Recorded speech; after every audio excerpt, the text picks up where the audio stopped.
La mobilisation de la population congolaise doit être tous azimuts afin de barrer la route aux ennemis de la RDC.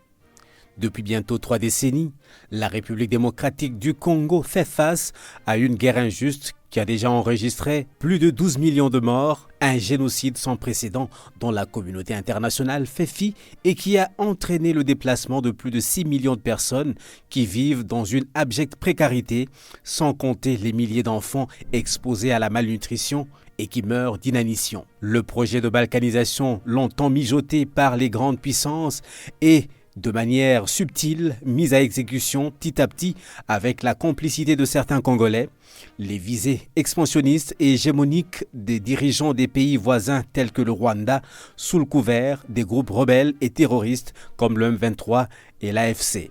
Les richesses naturelles de la RDC attisent la convoitise des multinationales qui soutiennent nos ennemis. La communauté internationale se délecte à dénoncer sans véritablement sanctionner les agresseurs de la RDC avec lesquels elle signe des accords de coopération tant militaire qu'économique. Une attitude qui frise la connivence avec nos agresseurs au regard du traitement réservé à ces derniers par rapport aux différents pays en conflit dans le monde. Quelles sont les raisons apparentes et latentes de cette guerre nous imposer et quelles actions nous faut-il mener diplomatiquement pour y mettre un terme?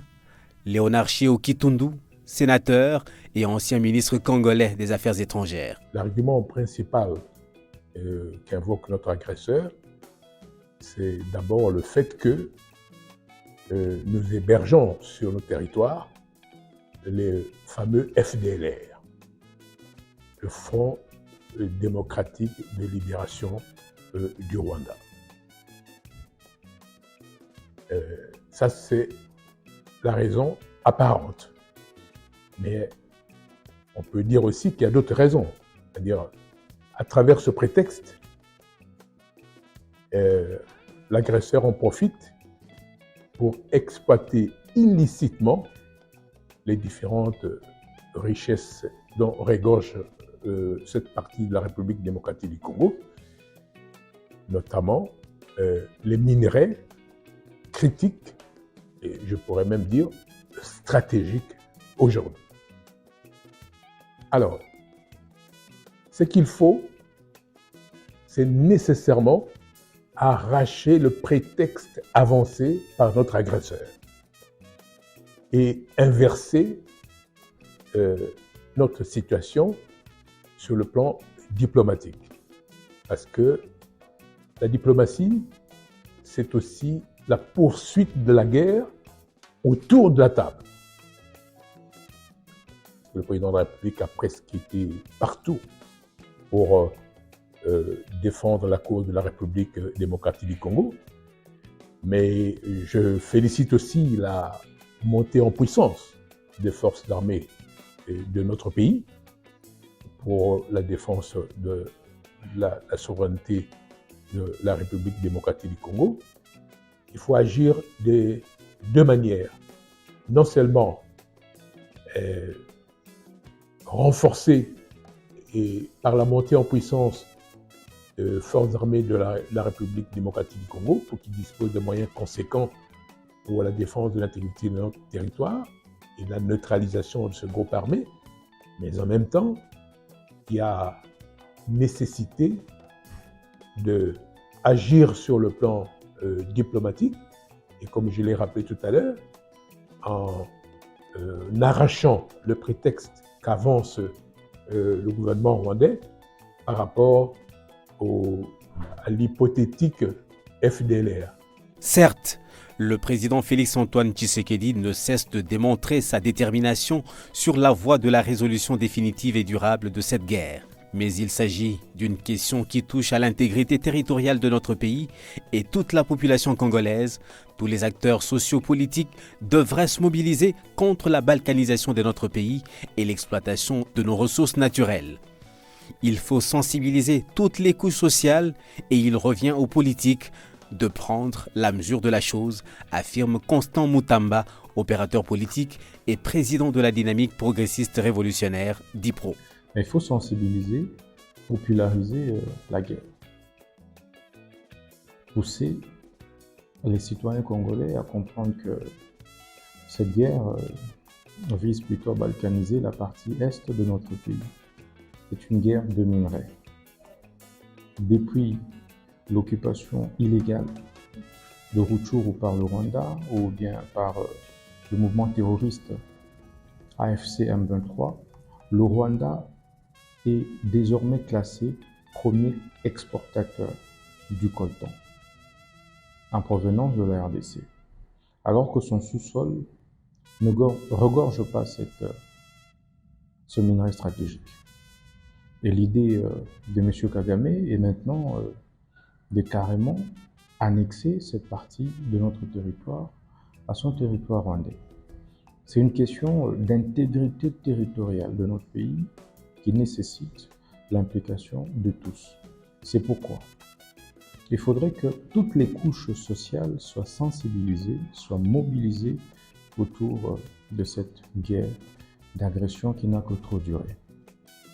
Il revient aux politiques de prendre la mesure de la responsabilité, la mesure du danger qui guette notre pays. Il revient aux journalistes de faire leur part. Il est anormal qu'il y ait encore des journalistes congolais qui fassent l'apologie, qui diffusent les informations, les éléments du M23, de l'AFC ou encore de M. Kagame et de son régime. Jamais un journaliste rwandais ne ferait ça.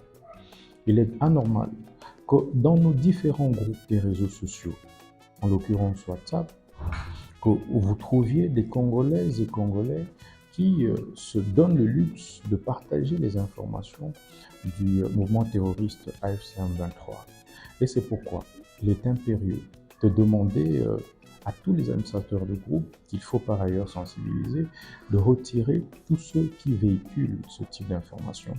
Et pour des groupes qui se seront par exemple montrés résistants, de pouvoir se retirer, pousser les Congolais à se retirer, comme je l'ai fait d'ailleurs moi-même, dans tous les groupes WhatsApp, Facebook, où l'on diffuse allégalement les images des terroristes qui pillent, tuent nos compatriotes à longueur des journées. Les médias congolais ne sont pas en reste. Ils ont également un rôle à jouer pleinement dans la sensibilisation et la mobilisation de l'opinion tant nationale qu'internationale. Car il n'est pas ici question de défendre un pouvoir, mais une nation en danger, précise Willy Kalengai, directeur général du groupe de presse Géopolis. Nous pouvons faire l'erreur de croire que ça ne nous concerne pas. En même temps, nous pouvons faire l'erreur de croire que ça nous concerne trop. Non, les médias doivent jouer leur partition. Quel est notre rôle? Nous devons d'abord nous renseigner suffisamment sur ce qui se passe. Nous devons avoir l'accès à l'information de manière exhaustive. Et nous devons avoir des grilles de lecture qui correspondent à notre identité en tant que citoyens. C'est vrai que nous avons des grilles de traitement d'information, nous resterons professionnels, mais nous sommes des Congolais. Ça signifie que ce qui touche le Congo devra aussi nous interpeller. La presse, certes, elle est mobilisable. La presse, ce n'est pas l'armée. La presse, ce n'est pas le gouvernement. La presse, ce n'est pas le parlement. Mais la presse a un pouvoir important, celui d'éveiller les consciences, de maintenir la mobilisation, parce que c'est nous qui avons le choix éditorial. Nous savons ce que nous mettons dans les manchettes. Si nous ne mettons pas dans nos manchettes cette question de l'agression de manière régulière, elle va disparaître dans les temps de la population. C'est à nous. Je remercie, je vois certaines télévisions qui mettent pratiquement tous les jours, qui reviennent sur cette question. Elle n'est pas redondante, cette question, elle est grave. Nous sommes au début d'une longue et profonde guerre. Et si nous cessons de nous mobiliser, eh bien, nous allons être emportés. La presse doit jouer son rôle. Elle est d'abord professionnelle. Il faut que nous soyons des professionnels. Nous ne devons pas tomber dans la fabrication des infos, nous ne devons pas tomber dans la manipulation. Nous devons dire des choses telles qu'elles sont, tout en tenant compte de l'état dans lequel notre État se situe. Voilà notre rôle, et ce rôle, si nous le jouons bien, nous maintiendrons le Congolais mobilisé sur l'essentiel.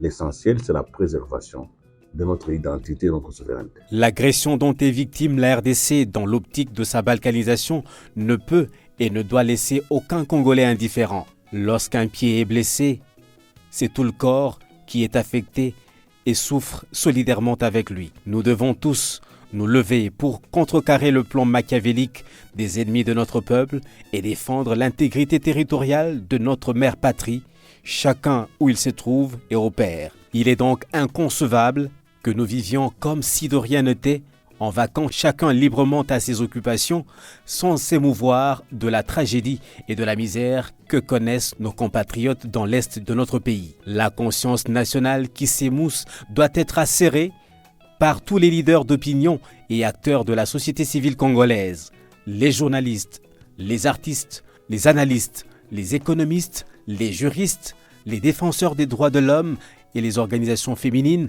les confessions religieuses, les politiciens, les musiciens, les enseignants et les étudiants, tous doivent se mobiliser pour la cause nationale et mener des actions concrètes au-delà des multiples efforts fournis par les gouvernants sur les plans diplomatiques et militaires. Nous devons premièrement être conscients de cette guerre qui est en train vraiment de faire du mal à notre pays. Et si je peux proposer des pistes pour en sortir un peu, pour réveiller la conscience de chaque étudiant, nous devons passer par la sensibilisation. La sensibilisation interne comme externe.